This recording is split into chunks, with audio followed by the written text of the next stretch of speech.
Bismillahirrahmanirrahim. Alhamdulillahi rabbil alamin. Alhamdulillahil jabbaril qahar. Wassalatu wassalamu ala nabiyyihil mukhtar wa ala alihi al-athhar wa ashabihi al-abrar wa man tabi'ahum bi ihsanin ila yaumil mahsyar.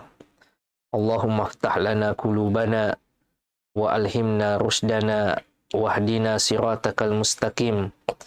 Inna nas'aluka ilman nafi'an wa imanan thabitan wa yakinan rasikhan wa qalban khashi'an wa lisanan dhakiran wa rizqan halalan thayyiban wa amalan salihan mutaqabbala. Pemirsa Ruas TV yang dimuliakan Allah Subhanahu wa taala, kembali senantiasa kita memperbaharui syukur kita kepada Allah Subhanahu wa taala. Di hari ini kita awali aktivitas kita untuk tafakkur fiddin, untuk sama-sama membincang dan mempelajari tentang sosok-sosok mulia, tentang tokoh-tokoh utama di sekitar Rasulullah Sallallahu Alaihi Wasallam, tokoh yang dipilih oleh Allah Subhanahu wa taala untuk mendampingi perjuangan Rasulullah Sallallahu Alaihi Wasallam. Ini tentu saja bukanlah sesuatu yang kebetulan, pemirsa yang dimuliakan Allah Subhanahu wa taala.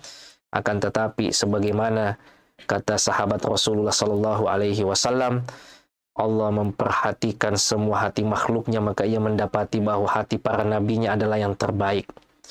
Kemudian setelah hati para nabi, Allah Subhanahu wa taala melihat hati makhluknya yang lain, maka mereka mendapati hati-hati sahabatlah yang terbaik, yang karenanya mereka dipilih untuk mendampingi Rasulullah Sallallahu Alaihi Wasallam. Ini menunjukkan kepada kita, pemirsa yang dimuliakan Allah Subhanahu wa taala, untuk senantiasa kita membuka lembaran-lembaran sejarah mereka, lembaran-lembaran kehidupan mereka, untuk kita jadikan sebagai inspirasi. Di saat sekarang orang bingung untuk mencari idola, mencari prototipe, yang kadangkala dibuat tokoh-tokoh yang imajiner, tokoh-tokoh khayalan yang sebenarnya wujudnya tidak pernah ada. Padahal kita dikaruniai oleh Allah Subhanahu wa taala oleh manusia-manusia pilihan yang pernah hadir di muka bumi ini membersamai perjuangan Rasulullah Sallallahu Alaihi Wasallam, dan mereka adalah generasi yang direkomendasikan oleh Rasulullah Sallallahu Alaihi Wasallam di dalam hadisnya, khairun nasi qarni tsummal ladzina yalunahum tsummal ladzina yalunahum. Sebaik-baik generasi adalah generasi yang sezaman denganku, yaitu murid-muridnya Rasulullah, para sahabat radhiyallahu taala anhum ajma'in. Kemudian tsummal ladzina yalunahum, kemudian generasi yang datang setelahnya yaitu murid para sahabat, tsummal ladzina yalunahum, kemudian murid dari muridnya sahabat, atba'ut tabi'in. Ya, inilah Al-Qurun Al-Mufaddalah, kata ulama kita, generasi-generasi yang utama yang kemudian kita patut jadikan sebagai contoh dan teladan kita dari sisi akhlak, akidah, ya, bagaimana penjagaan terhadap hukum-hukum Allah Subhanahu wa taala dan yang lainnya. Sahabat Rasulullah Sallallahu Alaihi Wasallam, sebagaimana yang disebutkan oleh Rasulullah di dalam hadis yang diriwayatkan oleh Imam Muslim, dan hadisnya merupakan hadis yang sahih. Rasulullah Sallallahu Alaihi Wasallam bersabda, "An-nujumu amanatun lis-sama." Bintang-bintang itu adalah penjaga-penjaga langit. Fa idza dhahabatin nujum atas samaa ma tu'adu. Kalau bintang-bintang itu hilang, maka terjadilah apa yang terjadi pada langit, ya, sebagaimana yang dijanjikan. Wa ana amanatun li ashabi. Sementara saya adalah penjaga sahabat-sahabatku, kata Rasulullah. Fa idza dhahabtu ata ashabi ma yu'adun. Kalau saya sudah tidak ada, kata Rasulullah, maka akan terjadi pada sahabatku, akan datang pada sahabatku apa yang dijanjikan. Wa ashabi amanatun li ummati. Sementara, ya, sahabatku adalah penjaga umat ini. Ya, ini syahidnya, ini yang perlu kita garis bawahi, bahwa Rasulullah menyebutkan ashabi amanatun li ummati. Sahabat-sahabatku merupakan penjaga umat ini. Fa idza dzahaba ashabi ata ummati ma yu'adun. Kalau sahabatku telah pergi, ya, telah berlalu generasi mereka, maka terjadilah apa yang terjadi pada umat ini. Ya, terjadilah apa yang dijanjikan pada umat ini. Ini menunjukkan betapa urgen posisi sahabat dalam keberagamaan kita. Karena mereka adalah muridnya Rasulullah Sallallahu Alaihi Wasallam. Ya, setiap informasi baik hadis maupun Quran mereka harus lewat, ya, lewat sahabat-sahabat Rasulullah Sallallahu Alaihi Wasallam. Pada kesempatan yang mulia ini kita akan membahas satu sosok yang luar biasa di antara sahabat yang senior, pembesarnya para sahabat, yaitu sahabat yang mulia Abu Ubaidah Ibnul Jarrah. Abu Ubaidah Ibnul Jarrah ini, pemirsa yang dimuliakan Allah Subhanahu wa taala, memiliki begitu banyak manaqib, memiliki begitu banyak keutamaan. Yang pertama, min manaqibihi annahu ahadul asyarati al-masyhudi lahum bil jannah. Keutamaan yang pertama bahwa Abu Ubaidah Ibnul Jarrah ini salah seorang dari 10 sahabat Rasulullah Sallallahu Alaihi Wasallam yang dijamin masuk surga. Ya, ini kan yang menjadi kekhawatiran kita orang beriman. Kita tidak tahu bagaimana sebenarnya ujung perjalanan kita. Karena ujung dari perjalanan kita, ujung dari destinasi kita nanti itu cuma 2 saja. Surganya Allah atau nerakanya, waliyadzubillah. Sementara Rasulullah Shallallahu Alaihi Wasallam sudah menyampaikan kabar gembira tentang orang-orang yang dijamin masuk surga. Ya, Rasulullah Shallallahu Alaihi Wasallam di dalam hadisnya itu menyebutkan, hadis ini diriwayatkan oleh Imam At-Tirmidzi dan hadisnya sahih. Rasulullah Shallallahu Alaihi Wasallam menyebutkan Abu Bakrin fil jannah, Umar fil jannah, Utsman fil jannah, Ali fil jannah, Zubair fil jannah, Tolha fil jannah, Abdurrahman bin Auf fil jannah, Sa'ad bin Abi Waqqas fil jannah, kemudian Abu Ubaidah Ibnul Jarrah fil jannah, dan Sa'id bin Zaid fil jannah.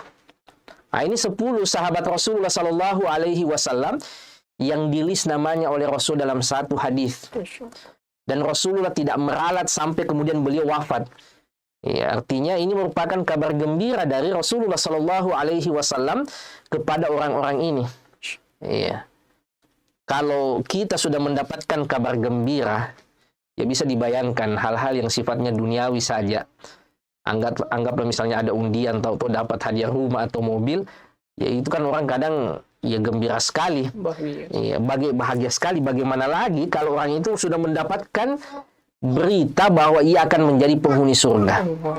Dan yang menyampaikan kabar bukan manusia biasa, akan tetapi Rasulullah Sallallahu Alaihi Wasallam yang sebenarnya hanyalah menyampaikan apa yang Allah wahyukan kepadanya.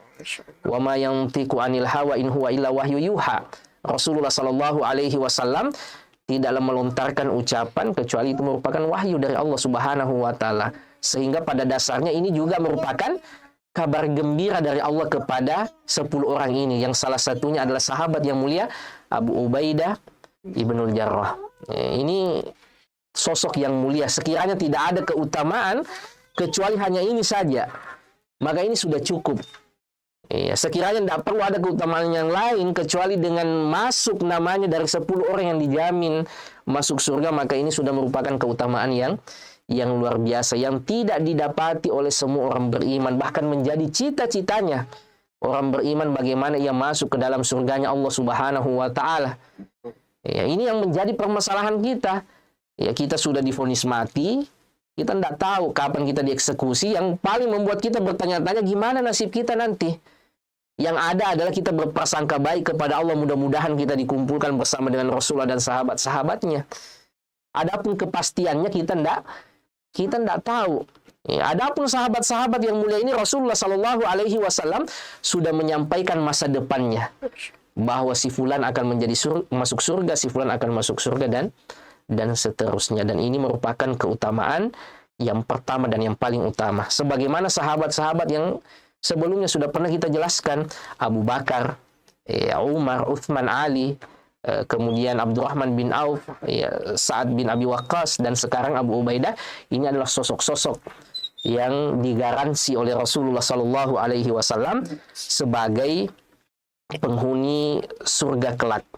Kemudian keutamaan yang kedua dari sahabat yang mulia ini, wa min manaqibihi anna Nabiy sallallahu alaihi wasallam qaranahu fil madahi bisyaikhain Abi Bakrin wa Umar radhiyallahu taala anhuma.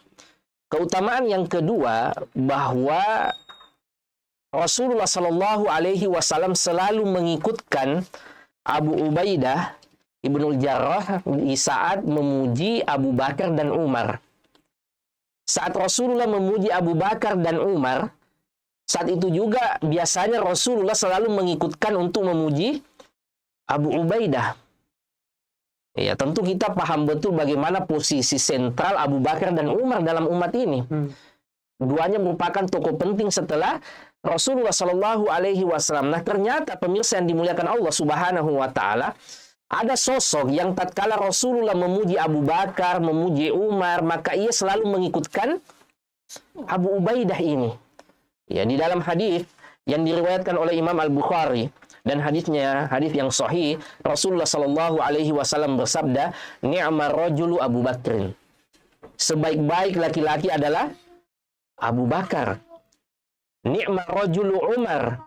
Sebaik-baik laki-laki adalah Umar. Ni'mar rajulu Abu Ubaidah Ibnul Jarrah. Dan sebaik-baik laki-laki adalah Abu Ubaidah Ibnul Jarrah. Rasulullah memuji Abu Bakar, Rasulullah memuji Umar, dan tak lupa Rasulullah mengikutkan Abu Ubaidah Ibnul Jarrah di dalam keutamaan ini. Ya, ini tazkiyah dari Rasulullah Sallallahu Alaihi Wasallam betapa Abu Ubaidah ini bukan sosok sembarangan. Ya, bukan ya, sahabat biasa, akan tetapi di antara pembesarnya sahabat. Ya, sahabat itu kan berlevel-level. Mereka juga memiliki gradasi.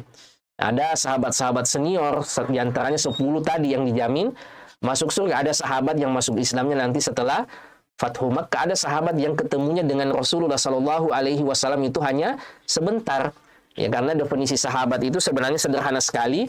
Ya, man laqiyan Nabiy sallallahu alaihi wasallam, siapa yang ketemu dengan Rasulullah sallallahu alaihi wasallam wa amana bihi wa mata ala dzalik.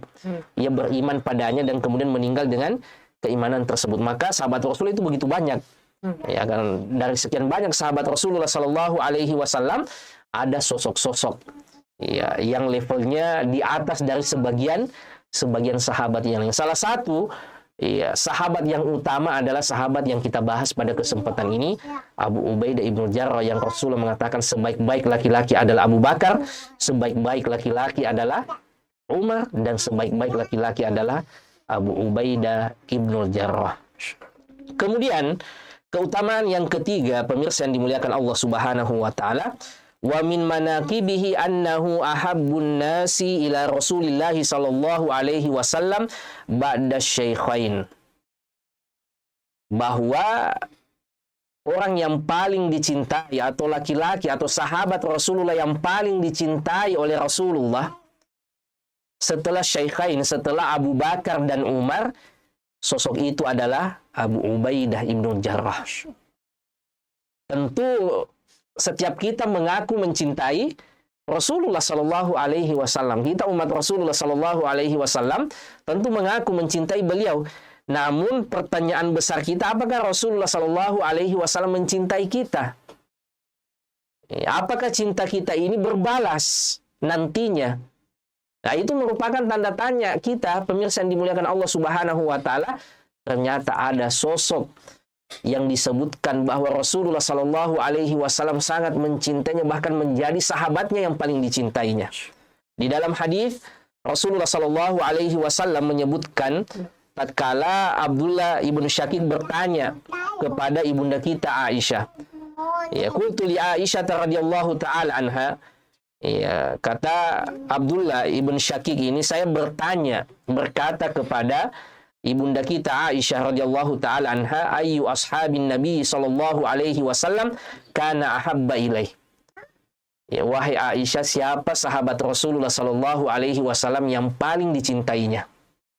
Kemudian qalat, Aisyah mengatakan Abu Bakrin, sahabat Rasulullah Sallallahu Alaihi Wasallam yang paling dicintai adalah Abu Bakar. Qultu thumma man?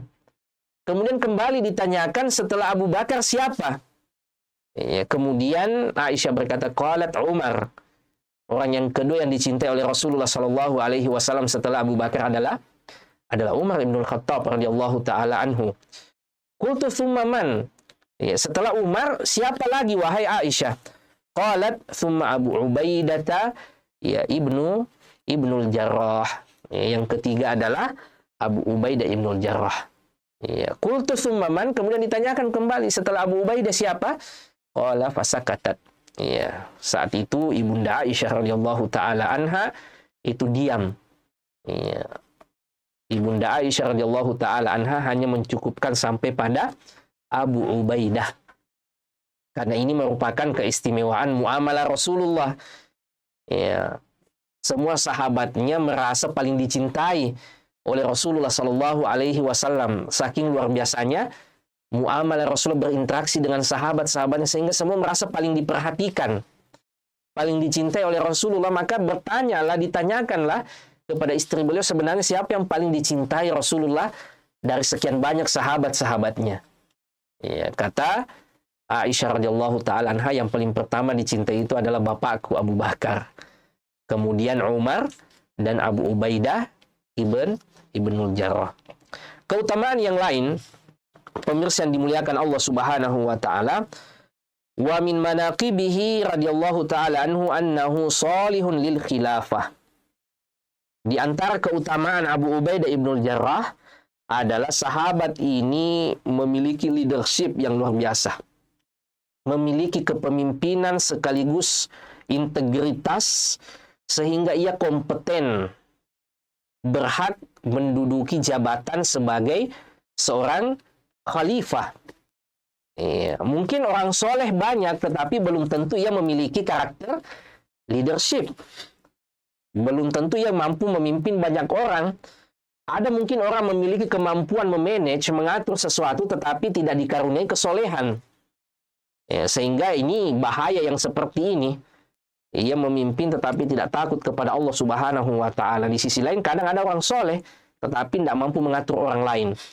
Dan sahabat yang mulia ini salihun lil khilafah. Ia kompeten, memiliki kriteria-kriteria seorang pemimpin sejati. Selain sifat integritas yang ia miliki yang luar biasa, sebagaimana yang disebutkan Ustaz Subhan tadi, bahwa ia adalah aminu hadhil ummah. Orang paling amanah, orang yang paling terpercaya di dalam umat ini. Ini integritas. Ya, kemudian ia memiliki sifat leadership yang luar biasa, kepemimpinan yang luar biasa. Apa dalilnya? Ya, apa dasarnya sehingga sahabat ini ya, disebut sebagai orang yang kompeten ya, untuk bertindak atau menduduki jabatan khalifah. An Abi Mulaikah qala sami'tu Aisyah, lagi-lagi dari ibunda kita Aisyah radhiyallahu taala anha, su'ilat, beliau ditanya, man kana Rasulullah sallallahu alaihi wasallam mustakhlifan lastakhlafahu. Sekiranya Rasulullah sallallahu alaihi wasallam menunjuk seseorang menjadi penggantinya, menjadi seorang khalifah, maka siapa kira-kira yang akan ditunjuk oleh Rasulullah wahai Aisyah? Kemudian kata Aisyah radhiyallahu taala anha, qalat Abu Bakrin, yang akan ditunjuk oleh Rasulullah sallallahu alaihi wasallam menjadi khalifah adalah Abu Bakar. Ya, faqila laha thumma man ba'da Abi Bakar. Setelah Abu Bakar, siapa yang akan ditunjuk oleh Rasulullah kira-kira? Maka kata Aisyah, qalat Umar. Ya, orang kedua itu adalah Umar ibn Khattab radhiyallahu taala anhu. Thumma qila laha man ba'da Umar. Ditanyakan kembali padanya, setelah Umar siapa yang akan ditunjuk oleh Rasulullah sallallahu alaihi wasallam sebagai khalifah? Maka kata Aisyah, qalat Abu Ubaidah ibnul Jarrah. Maka yang akan ditunjuk oleh Rasulullah sallallahu alaihi wasallam sebagai khalifah adalah Abu Ubaidah ibnul Jarrah radhiyallahu taala anhu. Summa intahat ila hadza, dan cuma sampai di sini keterangan dari ibunda kita Aisyah radhiyallahu taala anha. Nah, ini menunjukkan luar biasanya sahabat yang mulia ini, pemirsa yang dimuliakan Allah Subhanahu wa taala. betapa ia mengumpulkan dua potensi yang luar biasa. Kesolehan individunya dengan integritasnya yang terjaga, sifat amanah yang terjaga, juga kemampuan memanage orang lain, kemampuan mengatur orang lain. Ya, sebagaimana yang kita sebutkan tadi, mungkin saja orang itu soleh tetapi belum tentu bisa memimpin. Ya, ada kadang orang soleh itu soleh untuk dirinya sendiri atau paling minimal untuk keluarganya. Tetapi tatkala diberikan amanah kepemimpinan belum tentu ia bisa mengatur orang lain. Karena tidak semua Allah karuniai potensi yang seperti itu. Akan tetapi sahabat-sahabat yang kita sebutkan tadi, ya sekiranya Rasulullah menunjuk pengganti setelahnya, maka kata Aisyah itu adalah Abu Bakar. Setelah Abu Bakar adalah Umar, dan setelah Umar itu adalah Abu Ubaidah ibnul Jarrah. Walidzalika lamma kana yaumus Sakifah, ya saat Rasulullah Shallallahu alaihi wasallam wafat, ya saat itu kondisi begitu menyedihkan di kalangan sahabat Rasulullah. Banyak sahabat Rasulullah Shallallahu alaihi wasallam yang tidak menerima, berat untuk menerima kenyataan kalau Rasulullah Shallallahu alaihi wasallam itu sudah wafat. Akan tetapi Abu Bakar menyampaikan kepada mereka, menenangkan mereka dengan mengatakan, man kana ya'budu Muhammada fa inna Muhammadan qad mat. Siapa yang menyembah Muhammad, maka Muhammad sallallahu alaihi wasallam sudah wafat. Dan barang siapa yang menyembah Allah Subhanahu wa taala, maka sungguh Allah Subhanahu wa taala Maha hidup dan tidak akan pernah mati. Lalu saat itu Rasulullah sallallahu alaihi wasallam yang wafat, kemudian sahabat bersedih dan ada informasi bahwa orang-orang Ansor sudah akan membaiat pemimpin mereka, yaitu Sa'ad bin Ubadah, di suatu tempat, ya tempatnya sekarang itu di dekat Masjid Nabawi. Ya, kalau kita menghadap ke arah kiblat itu di belakang bagian kanan ada namanya tempat Sakifah Bani Sa'idah. Ya, disitulah dahulu orang Ansor berkumpul untuk persiapan membaiat pemimpin mereka, yaitu Sa'ad bin Ubadah, karena mereka memandang bahwa mereka ini tuan rumah. Ya, mereka orang asli kota Madinah, maka mereka beranggapan bahwa pemimpin itu sebaiknya dari Madinah. Maka datanglah tiga orang ini, Abu Bakar, Umar, dan Abu Ubaidah ibnul Jarrah. Ya, disampaikan kepada mereka tentang keutamaan orang-orang Ansor. Orang Ansor mengatakan, minna amir wa minkum amir. Begini saja, gimana kalau orang-orang Ansor punya pemimpin, orang-orang Muhajirin juga punya pemimpin. Artinya ada dualisme kepemimpinan. Ya, Abu Bakar kemudian mengingatkan hadis Rasulullah Sallallahu Alaihi Wasallam, al-imamatu min Quraisy, kepemimpinan itu adalah merupakan haknya orang-orang Quraisy, orang-orang Mekah, ya keturunan Fihr bin Malik. Ya, kemudian saat itu siapa Abu Bakar kemudian menyampaikan kepada orang-orang yang ada di Sakifah Bani Sa'idah ini dengan mengatakan, bai'u Umar aw Aba Ubaidah.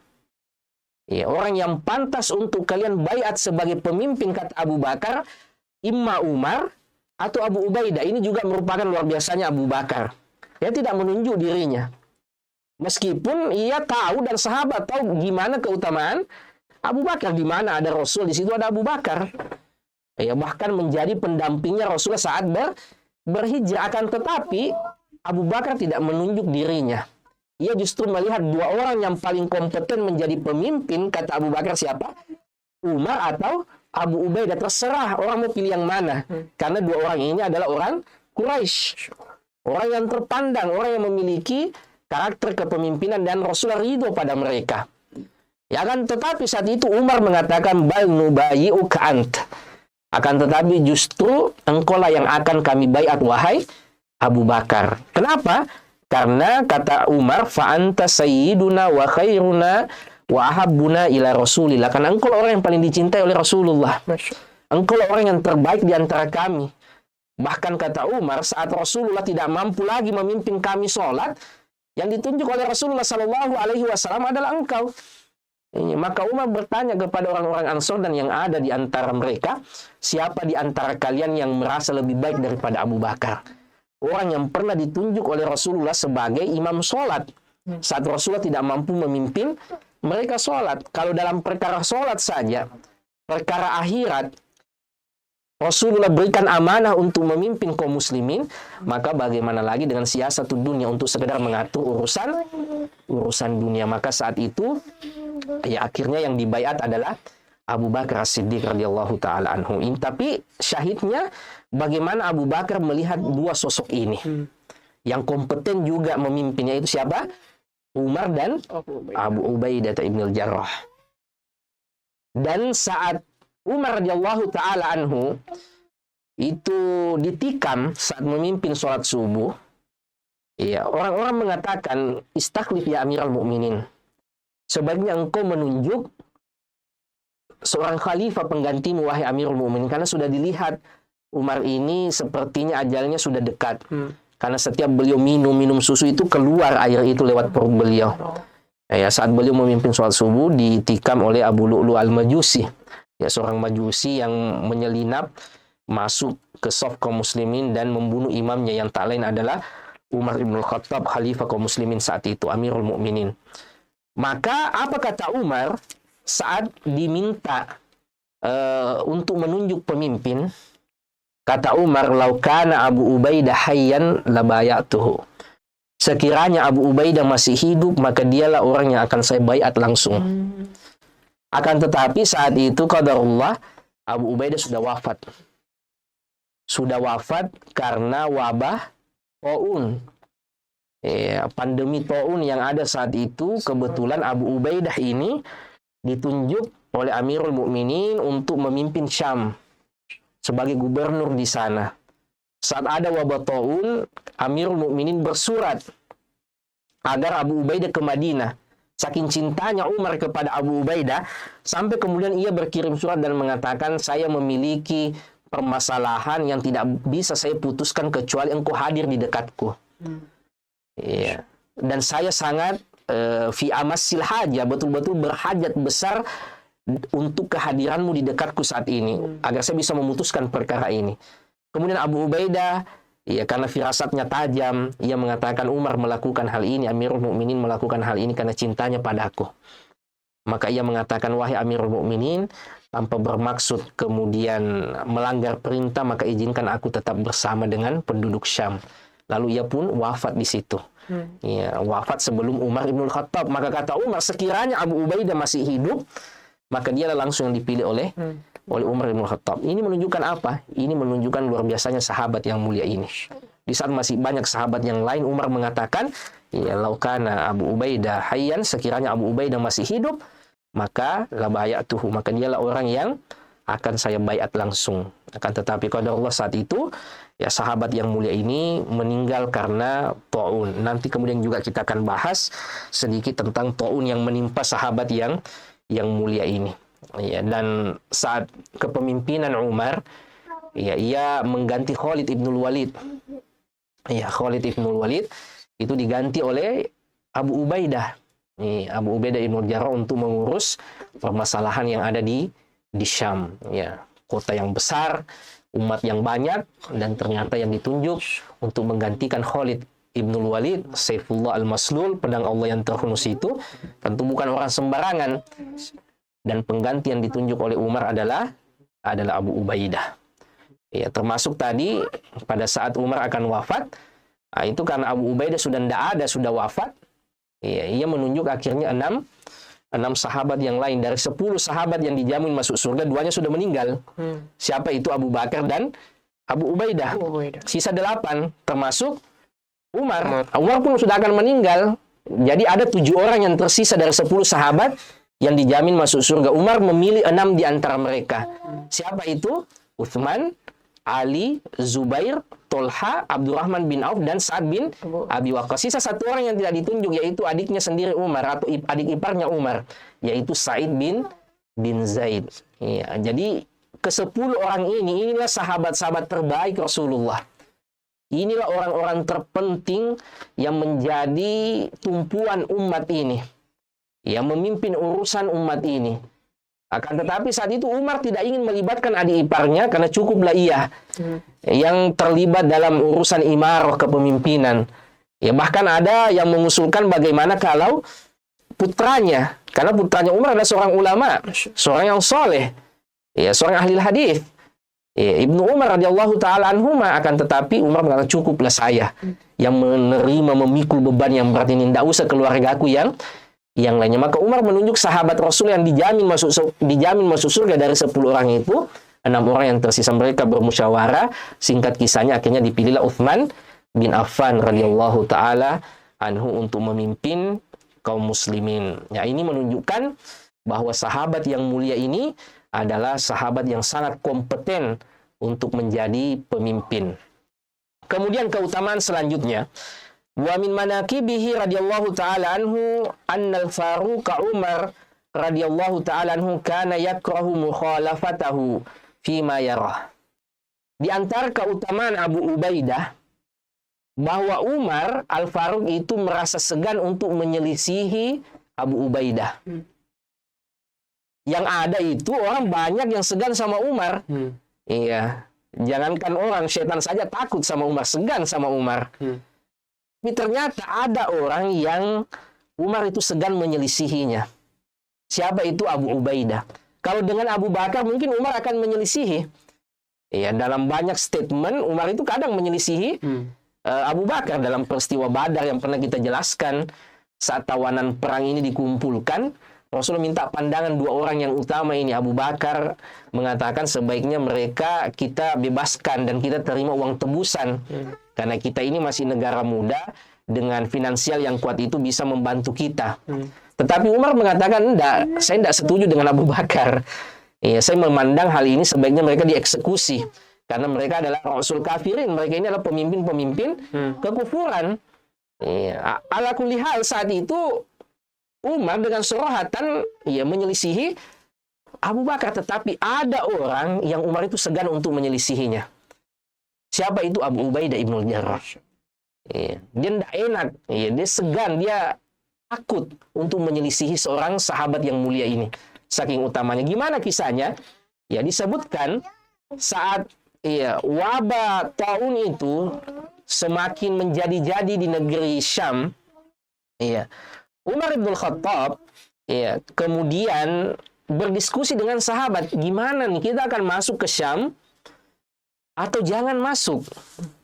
Ya, karena serba salah, kita mau masuk, ada wabah, tidak masuk, toh kita sudah jauh jalannya ini. Madinah ke Syam itu kan jarak yang sangat jauh, ratusan kilometer. Jadi serba salah saat itu. Akhirnya Umar memutuskan tidak, akhirnya kita tidak masuk, balik saja ke Madinah. Abu Ubaidah bin Jarrah mengatakan kepada Umar, wahai khalifah, afiraran min qadrillah ya amirul mu'minin, afiraran min qadrillah ya amirul mu'minin, apakah ini bentuk lari dari takdir Allah wahai amirul mu'minin? Maka kata Umar kepada Abu Ubaidah, lau ghairuka qalaha ya Abu Ubaidah, duhai sekiranya orang lain yang mengatakan seperti itu wahai Abu Ubaidah. Maksudnya Umar apa? Ndak enak ia melanggar atau menyelisihi Abu Ubaidah. Maka kata Umar, sekiranya orang lain yang mengatakan seperti itu wahai Abu Ubaidah.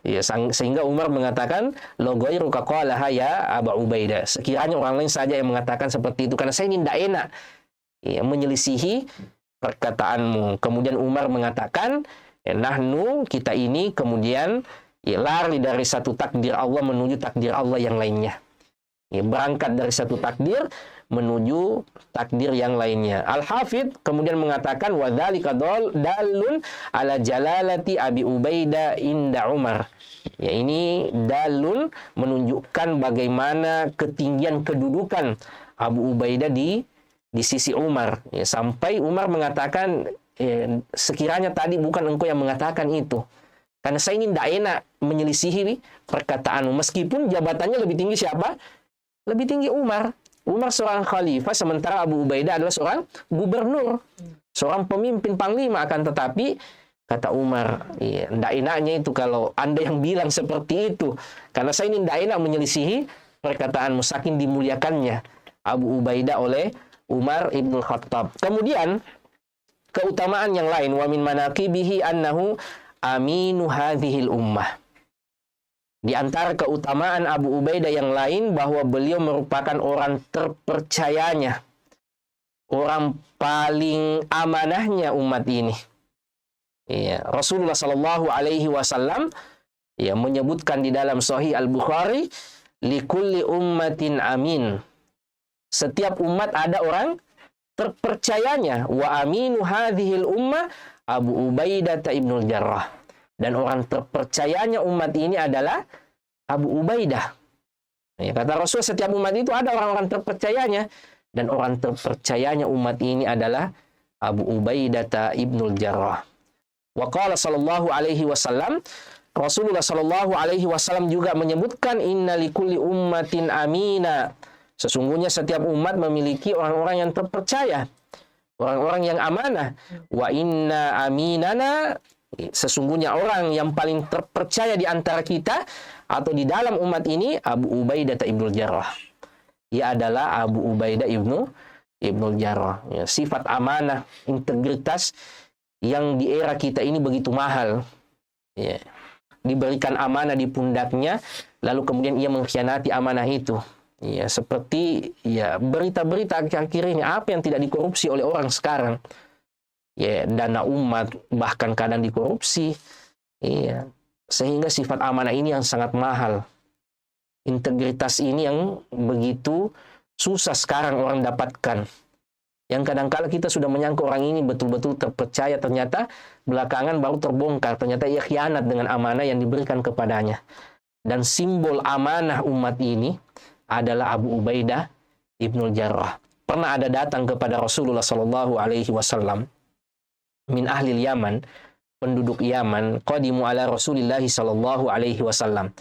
Ia datang kepada Rasulullah Sallallahu Alaihi Wasallam, faqalu, dan ia mengatakan, ib'ath ma'ana rajulan yu'allimuna sunnah wal Islam. Ya Rasulullah, utus bersama dengan kami ini orang-orang yang bisa mengajarkan kepada kami sunnah dan agama yang mulia ini. Minta guru.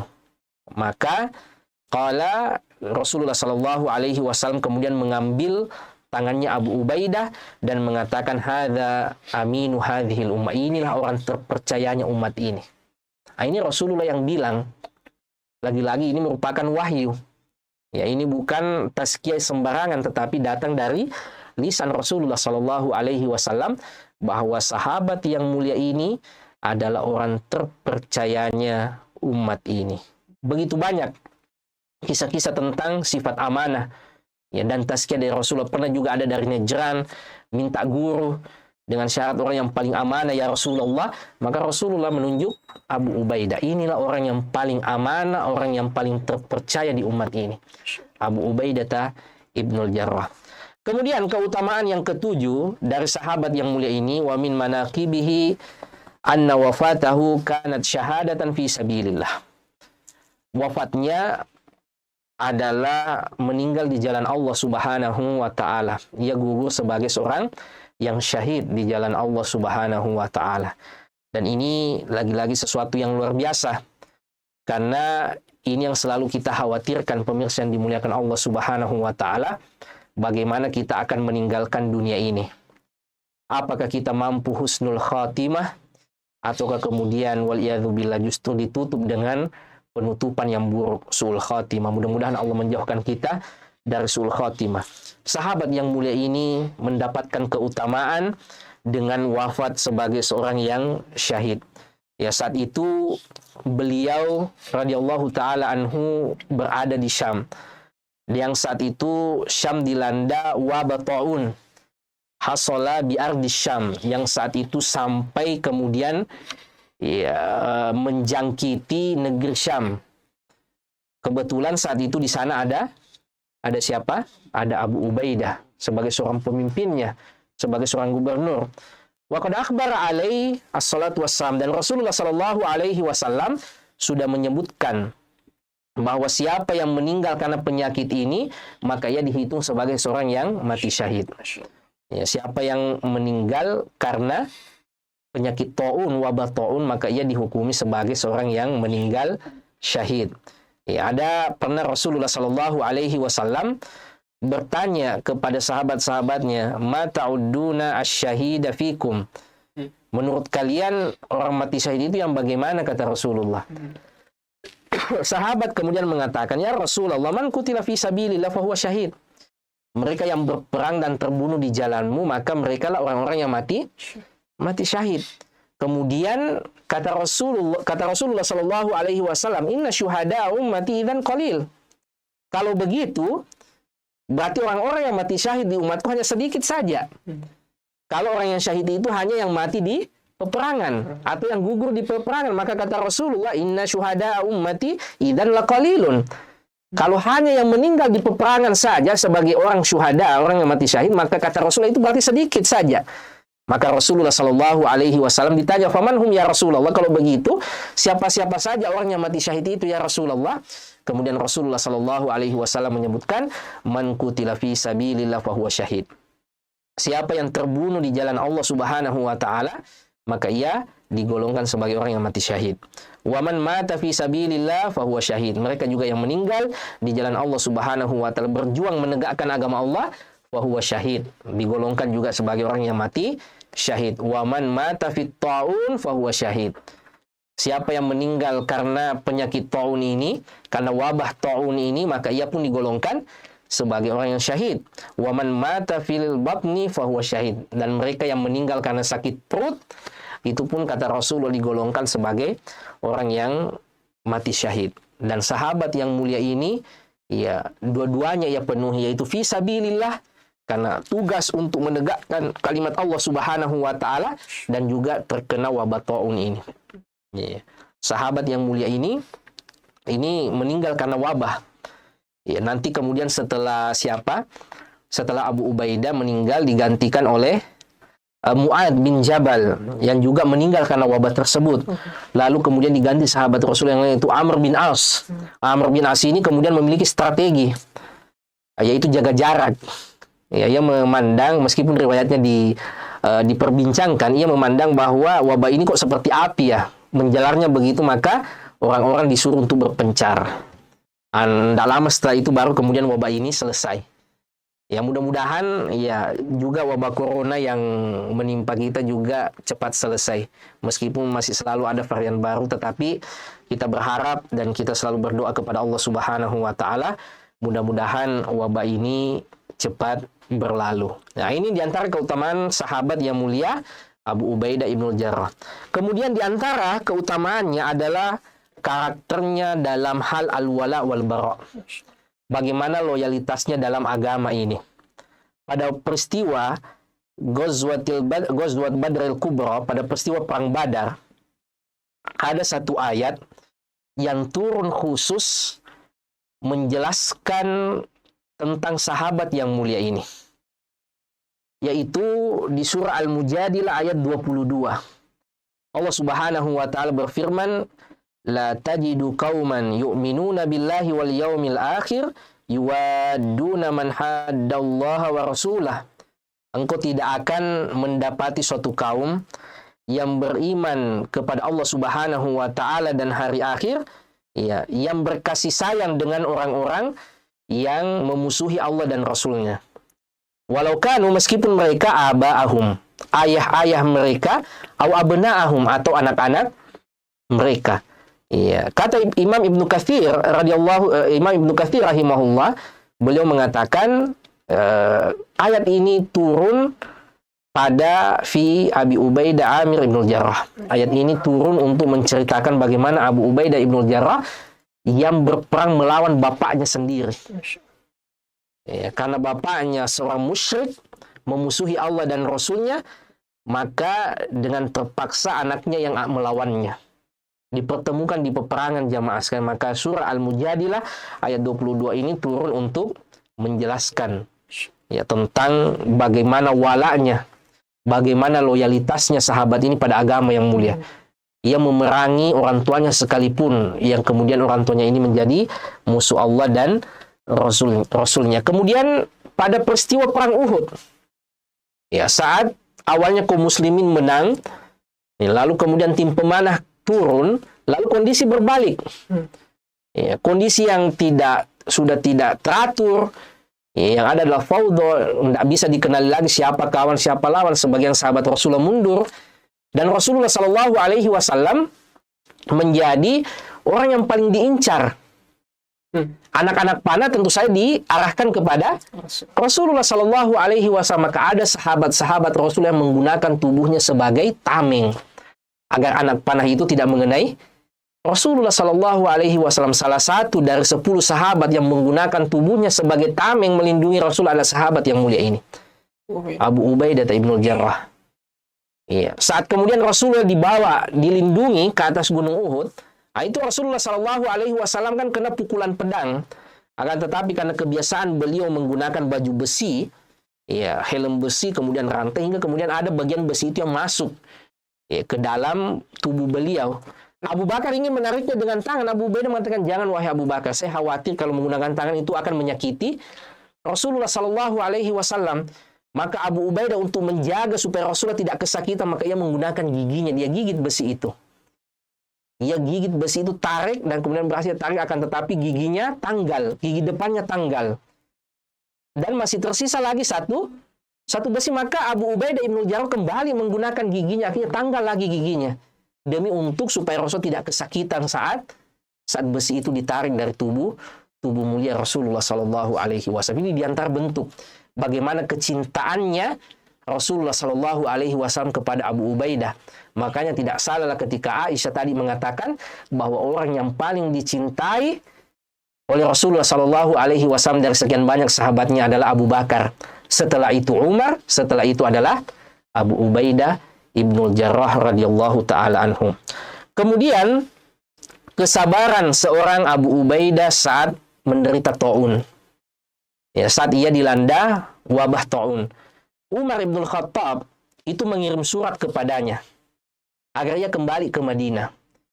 Ya. Bunyi surat Umar, innahu qad aradat li hajah. Saya betul-betul berhajat, betul-betul membutuhkan wahai Abu Ubaidah. Wala ghani bi anka fiha. Tidak ada yang bisa menggantikan posisimu dalam perkara ini. Fa'ajil ilai, maka bersegeralah datang kepada aku, kata Umar. Akan tetapi Abu Ubaidah tahu bahwa ini karena cintanya Umar pada saya. Maka ia kemudian mengatakan, ini qad araftu hajataka. Sungguh saya tahu kebutuhan wahai Amirul Mukminin, fahalilni min azimatik. Tolong maklumi saya. Ya, biarkan saya tetap tinggal di sini sebagai bentuk untuk tetap menjalankan sunnah Rasulullah. Kalau ada wabah, yang luar jangan masuk, yang di dalam jangan keluar, agar wabah itu tidak semakin tersebar. Maka ia bersabar di situ, jamaah sekalian, tetap tinggal di situ. Tatkala Umar membaca surat balasan Abu Ubaidah yang memilih untuk bersabar tinggal di Syam, maka Umar menangis. Ya, betapa sahabat ini memilih untuk bersabar dengan takdir Allah Subhanahu wa taala. Kemudian orang-orang bertanya, "Kenapa engkau menangis wahai Amirul Mukminin? Apakah Abu Ubaidah sudah gugur, sudah wafat?" Dan tidak lama setelah itu Abu Ubaidah pun wafat. Ya, wangkasyafa at-taun, dan setelah itulah baru kemudian taun itu, wabah taun itu hilang dari negeri Syam. Yang terakhir yang kita bahas, dan ini yang sesuatu yang luar biasa pada sahabat yang mulia ini, adalah pandangannya terhadap harta. Umar ibn Khattab orang yang memperhatikan kesejahteraan sahabat-sahabat Rasulullah Sallallahu Alaihi Wasallam. Maka suatu hari, anna Umar ibn Khattab akhadha arba'ami'ati dinar. Iya, siapa Umar ibn Khattab mengambil 400 dinar. Faja'alaha fi surah, dan ia memasukkannya ke dalam kantong. Faqala lil gulam, kemudian ia berkata kepada orang yang disuruh ini, idhab biha ila Abi Ubaidah. Bawa uang ini kepada Abu Ubaidah. Tsumma talaha sa'atan, kemudian menjauh dan perhatikan ia gunakan untuk apa uang 400 dinar ini. 400 dinar ini bukan uang yang sedikit. Pemirsa yang dimuliakan Allah Subhanahu wa taala. Ya, kita coba hitung ya, kira-kira kalau kita kurs ke rupiah. Ya, 1 gram emas sekarang berapa, Ustadz Subhan? Berapa? 800.000. Ya, 1 dinar itu 4,25 gram. 4,25 kali 800.000 ya? 800.000. Jadi 1 dinar itu 3.400.000. kali 400. Karena yang diberikan Umar berapa? 400 dinar. Ya, dikali 400 sama dengan 1,36 M. 1.360 juta. Kalau kita kurskan ke mata uang kita sekarang. Nah, itu yang diberikan Umar kepada Abu Ubaidah lewat pembantunya ini. Tetapi pesannya Umar, jangan pergi, menjauh sedikit dan lihat diapakan uang ini sama Abu Ubaidah. Maka tinggallah pembantunya ini setelah ia serahkan. Kemudian Abu Ubaidah mengatakan, ya wasallallahu wa rahimahu, semoga Allah merahmati Umar ibn Khattab. Semoga Allah merahmati Amirul Mukminin. Setelah itu, ya pemirsa yang dimuliakan Allah Subhanahu wa taala, ia memanggil budaknya. Abu Ubaidah memanggil budaknya. Kemudian mengatakan, "Ta'ali ya jariyah, idhabi bihadhihi sab'a ila fulan, bihadhil khamsa ila fulan hatta anfadhaha." Jadi dia bagi-bagi, ini 7 dinar bawa kepada si fulan. Ini 5 dinar bawa pada si fulan sampai yang 400 dinar itu habis. Tidak ada 1 dinar pun ia makan. Tidak ada 1 dinar pun ia simpan, pemirsa yang dimuliakan Allah Subhanahu wa taala. Nilai yang tidak sedikit. Ya. 400 keping uang emas yang kalau kita konversi ke mata uang kita, karena emas itu kan rata-rata nilainya tidak berubah. Ya, dengan 1 dinar orang bisa beli kambing dulu, sampai sekarang pun juga masih bisa beli.